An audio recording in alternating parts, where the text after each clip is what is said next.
యేసు ప్రభు వారిని సిలువ వేయటానికి ముందు రోజు రాత్రి ఆయనను ప్రధాన యాజకుని ఇంటి వద్దకు తీసుకువెళ్లారు. పేతురు దూరము నుంచి ప్రధాన యాజకుని ఇంటి వద్ద ఏమి జరుగుతుందో అని ఆయన చూస్తూ ఉన్నాడు.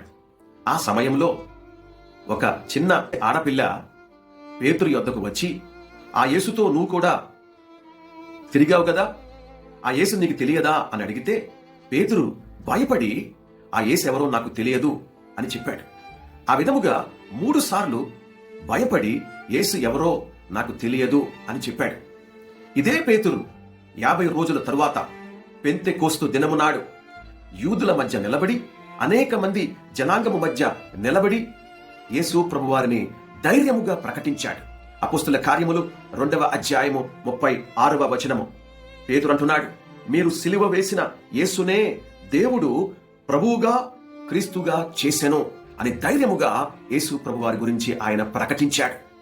50 రోజుల ముందు ఒక చిన్న పని చేసే ఆడపిల్ల ముందు ధైర్యముగా చెప్పలేని పేతురు 50 రోజుల తరువాత ఆ ధైర్యము ఎక్కడి నుంచి పేతురుకు వచ్చింది అంటే, అపోస్తలుడైన పౌలు అంటున్నాడు, దేవుడు మనకు శక్తియు ప్రేమయు ఇంద్రియ నిగ్రహము గల ఆత్మనే ఇచ్చాడు, కానీ పిరికితనము గల ఆత్మను మనకు ఇవ్వలేదు. ఆ పెంతెకోస్తు దినమున పేతురు పరిశుద్ధాత్మతో నింపబడిన వాడై, పరిశుద్ధాత్ముడు ఇచ్చిన శక్తి చేత, పరిశుద్ధాత్ముడు ఇచ్చిన ధైర్యము చేత అంతమంది యూదుల మధ్య ఆయన నిలబడి అంత ధైర్యముగా యేసును ప్రకటించగలిగాడు. మరి మన జీవితంలో కూడా కొన్ని సందర్భాల్లో మనము భయపడుతూ ఉంటాం.